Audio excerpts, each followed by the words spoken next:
నువ్వన్నా చల్లగా ఉండన్నా.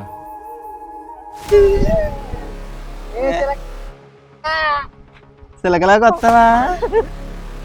కిట్టిగా అమ్మాయి నవ్వు ఏడిపెత్తున్నారు. అవునా వస్తండు రాదు చూద్దాం.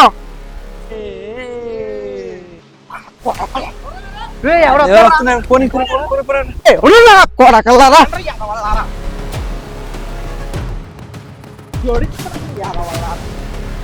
దొంగ నా కొడుకులు చెంగు కనబడితే చాలు అంతే సొంగ గారి చేసుకుంటారు.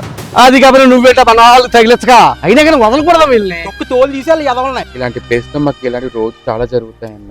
రైతన్నలు అంటే కడుపుకు అన్నం పెట్టే వాళ్ళే అనుకున్నాను, కానీ ఇలా ఆపదలో ఉన్న వాళ్ళని కూడా ఆదుకుంటారు అనుకోలేదన్న. అదేందమ్మా అందరం మనుషులమే కదా. అలా సాయం పర్లేదమ్మా జాగ్రత్తమ్మా.